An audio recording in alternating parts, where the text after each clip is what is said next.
দীর্ঘদিন আন্দোলনের পর অনেক রক্তকে সংঘর্ষ করে আমরা একটা নির্বাচনের পরিবেশ পেয়েছিলাম। দেশের মানুষ, দেশের জনগণ ভোট দেওয়ার একটা অধিকার আদায় করেছিল এবং সেটা শহীদের দিন আগামীকাল 12 তারিখ অর্থাৎ 12 এপ্রিল। এটা অত্যন্ত আকাঙ্ক্ষিত এবং প্রতীক্ষিত। আমরা সকল রাজনৈতিক দল নির্বাচন ঘোষণা চালিয়েছি, আপনারাও প্রমাণ করেছেন।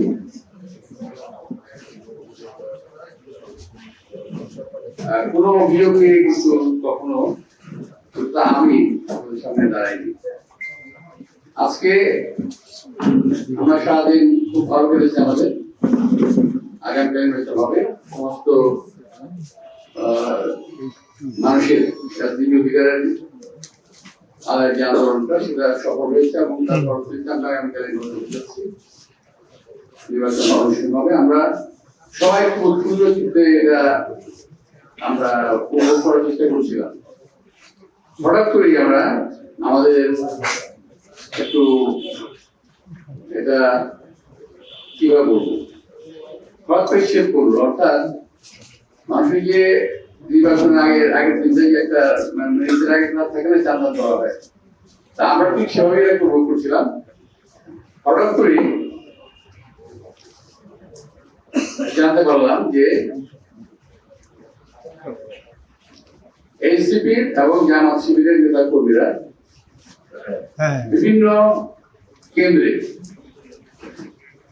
পোলিং সেন্টারে তারা দল বলে যাচ্ছে এবং ওখানে গিয়ে তারা কি করছে এটা খুব বোঝা ডিফিকাল্ট। এটা আমরা বুঝতে পারি না, পরে জানতে পারলাম। তখন আমাদের কর্মীরা ওখানে বিভিন্ন জায়গায় ঘেরাও করেছে, বিভিন্ন জায়গা থেকে আটকও করেছে। আমি তার একটা সংক্ষিপ্ত বিবরণ আপনাদের সামনে তুলে ধরবো। একটা হলো, যেমন সন্ধ্যা 7টার সময় তারা সিদ্ধেশ্বরী বালিকা বিদ্যালয়ে প্রবেশ করেছে। আমাদের নেতা কর্মীদের বাধার মুখে যখন সংঘর্ষ একটা আশঙ্কা দেখা দিয়েছিল, তখন ওখানে আমাদের অভিযোগ পরিপ্রেক্ষিতে পুলিশ আসে, রমনা থানা পুলিশ আসে এবং সমস্ত কিছু শেষ করে তারা চলে যায় এবং ওই নেতা কর্মীদেরকে তারা ছাড়িয়ে নিয়ে যায় এবং নিয়ে ভয় পরিচয় দেয়, ওরা ছেড়ে দিয়েছে। এটা আমরা যেটুকু জেনেছি, এটা হলো সিদ্ধেশ্বরী বালিকা বিদ্যালয়। 7:40 দিকে তারা আনন্দভবন কমিউনিটি সেন্টার পল্টনে আসে এবং ওদের ভিতরে কিছু লোক ঢোকে, আমি কিছু লোক ঢুকতে পারে নাই। আমাদের নেতা কর্মীরা এখানে আজ পর্যন্ত আগে থেকেই একটু সচেতন ছিল। তো ওখানে পরবর্তী পর্যায়ে আইন প্রক্রিয়া সংস্থান হয়ে যায় এবং ওরা ওখান থেকে পালিয়ে যায়। দারুল তাকওয়া মাদ্রাসা বলি, মাদ্রাসা শান্তিনগর হিসাবে বলি, রাত 8টায় ওখানে তা প্রবেশের চেষ্টা করে। এছাড়াও পরস্পরের বিভিন্ন অলিগলিতে আমার শিবিরের নেতা কর্মীদের মহারণ দেখা যায়। আমাদের নেতা কর্মীরা যখন ওখানে আবার আসে, তখন তারা ওখান থেকে সরে যায়। শুধু সেই গাছ সবাই প্রবেশ করার চেষ্টা করে, নেতা কর্মীদের বাধার মুখে তারা ওখান থেকে পালিয়ে যায়। আর আমরা ডিডিএস কেন্দ্র, ডিডিএস আপনি জানেন যে জাতীয় ঢাকা ক্রীড়া সংস্থা বোধহয় ডিডিএস বলার রেখে ওখানে ওরা প্রবেশ করে এবং আমাদের নেতা কর্মীদের বাধার মুখে তারা পালিয়ে যায়। ফকিরপুর ওয়াসা কেন্দ্রে ওরা প্রবেশ করে এবং একসময় যখন পুলিশ এবং জনগণের আগমন টের পায়, তারা ওখান থেকে পালিয়ে যায়। তবে কিছু লোক ওয়াসার কর্মী পরিচয় দেয়, তাদেরকে পরে ওখান থেকে বের করে দেওয়া হয়। বের করে দেওয়ার পরে পুলিশ থেকে বের করে দেয়। ওয়ারি ক্লাব কেন্দ্রে জামাত শিবিরের নেতা কর্মীরা অবস্থান নিয়েছিল, সেখান থেকেও তারা আমাদের কর্মীদের আগমন টের পেয়ে পালিয়ে যায়। এখন ফকিরপুর আরামবাগে বিভিন্ন ছাত্রাবাসে জামাত কর্মীরা সশস্ত্র অবস্থায় অবস্থান নিয়ে আছে, বিভিন্ন মেস হোস্টেল, ওখানে তারা বিভিন্ন অসশস্ত্র অবস্থান আছে, তারা সকালে বিভিন্ন কেন্দ্রে অসশস্ত্র অবস্থান দেবে। কিছুক্ষণ আগে আপনারা আসলে যখন আসছেন, অর্থাৎ ঘন্টার আগে জানতে পেরেছি আমরা 250 জন নেতা কর্মী বহির্গতরা বিভিন্ন বাসা বাড়ি মসজিদ এবং মেসে অবস্থান নিয়েছে। সুযোগ বুঝিয়ে তারা নীলক্ষেত, বুয়েট, কারাবন এবং ঢাকা মেডিকেল কেন্দ্র সহ অন্যান্য আশপাশের ব্যবস্থা দখল করার চেষ্টা করবে। এটা ওদের পিছনে এটা একটা পরিকল্পনা আছে, আমি ঠিক জানি না কি পরিকল্পনা, কিন্তু তারা অবস্থানের চেষ্টা করবে। এখন তারা ওখানে আছে বিভিন্ন হোস্টেল, মেস এবং মসজিদ এবং বাসাবাড়িতে আছে। আমার একটা ধারণা হলো যে আমরা এগুলো কখনো করি নাই, আমাদের করার প্রয়োজন পড়ে নাই, এভাবে আমাদের কোনো অভিজ্ঞতাও নেই। তো এখন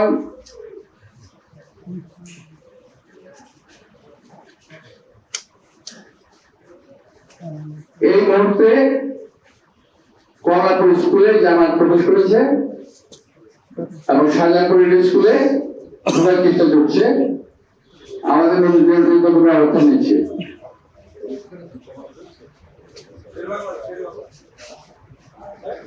শেরবাংলা কমলাপুর শাহজাহানপুর। তো এই যদি অবস্থা হয়,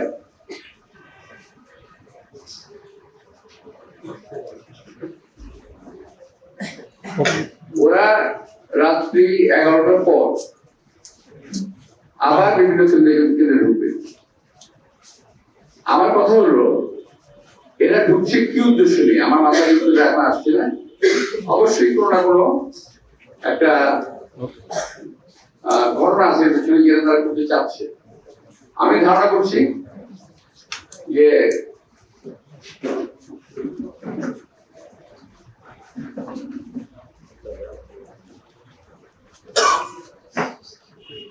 ভাইয়েরা,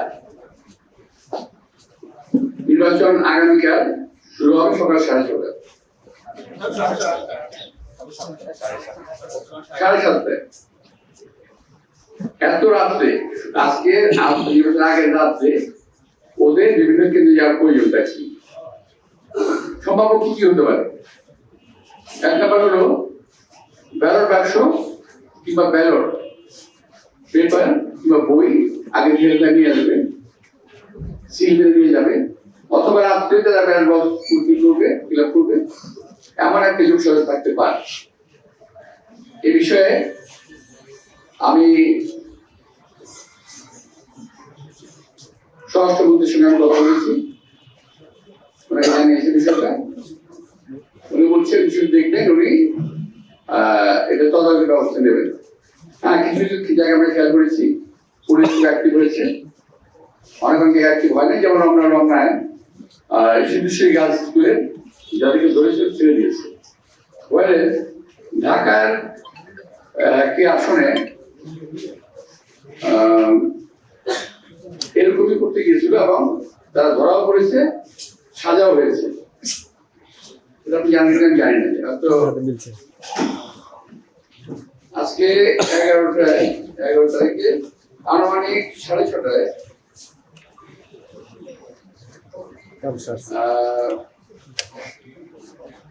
16 আসনে নির্বাচনী এলাকা মিরপুর শহীদ স্মৃতি উচ্চ জেলার সরকারি প্রিজন অফিসার এবং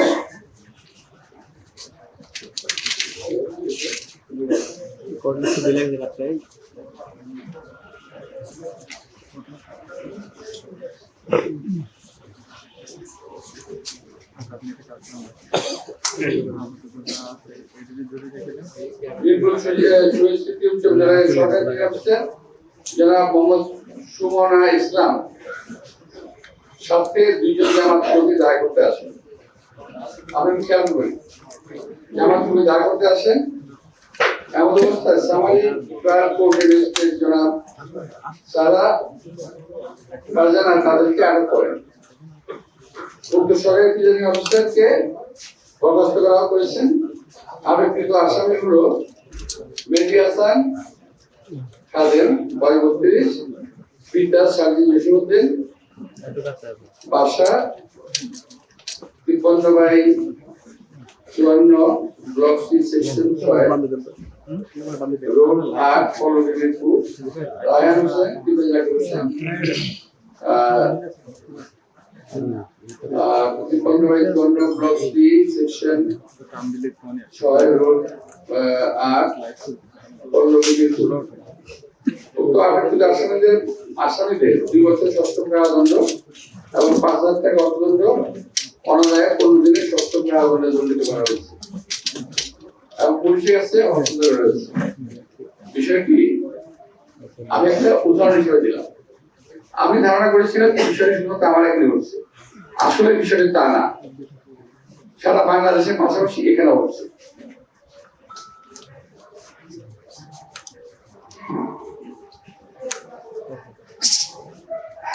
আমার এখানে যেটা হচ্ছে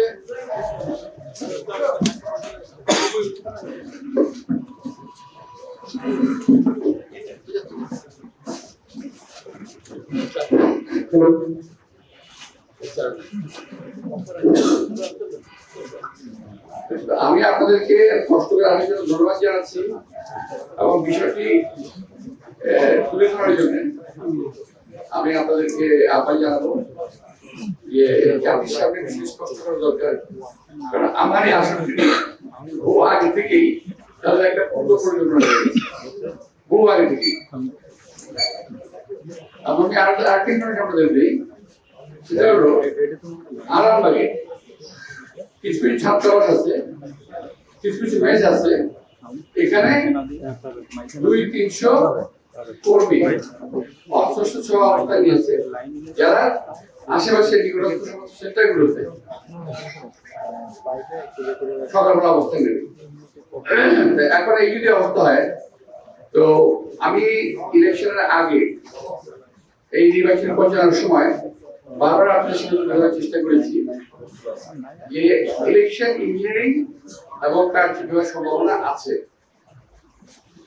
যদি একটা কথা বলে থাকে, কিন্তু আমাদের এখন পরিকল্পনা কারচুপি নেই, থাকলে আপনাদের রাখতাম। আমরা চাই মানুষের দীর্ঘদিনের চাহিদা, দীর্ঘদিনের আকাঙ্ক্ষা পূরণার্থে যে নির্বাচন হচ্ছে সুস্থ সুন্দরভাবে হোক, কোনো ব্লেম নয়, কোনো হানাহানি নয়, শান্তিপূর্ণভাবে ইলেকশনটা হয়ে যায়, এটা আমাদের কাছে আমরা কামনা করি। শুধু আমার এলাকা নয়, সারা বাংলাদেশি জানে আমরা। কিন্তু যেটা হচ্ছে আজকে যদি 11টার পরে যদি আবারও তারা শুরু করে যাওয়া, তাহলে কিন্তু এটার পরিণতি খুব ভয়াবহ হয়ে যেতে পারে। আমি জানি না রাতের অন্ধকারে কি হবে, এটা আমি জানা নাই। আমি নিজেও এখন অনেকটা একটু সুস্থ ছিলাম কিছুক্ষণ আগ পর্যন্ত, এখন আমি সুস্থ থাকতেও পাইনি। তো প্রিয় ভাইরা, আপনারা দয়া করে বিষয়টি খুব স্পষ্ট হবে জাতির সামনে তুলে ধরেন, কৃতজ্ঞ থাকবো। এবং হয়তো দেশ জাতি একটা ভয়ানক ষড়যন্ত্র থেকে রক্ষা করতে পারে। আমি এই বলে শেষ করছি। যদি আপনাদের ছোটখাটো প্রশ্ন থাকে দিয়ে আমি দিয়ে দেবো, সবার না। আমরা আশা করবো যারা এই কাজগুলো করতে চাচ্ছেন, তারা যদি বুঝে থাকেন জনগণ তাদেরকে চায় না, কারচুপির মাধ্যমে জিততে হবে, তাহলে তারা কেন নির্বাচন আসছেন? যে আমি বুঝতে পারছি না, তাহলে এটা আকর্ষিত হয়নি। কারচুপি প্রস্তুতি নিয়ে যদি আমি ইলেকশনে যাই, ভোট টাকাতে প্রস্তুতি ইলেকশনে যাই, আমি যদি 2008 সালের মধ্যে ইলেকশন করতে চাই, তাহলে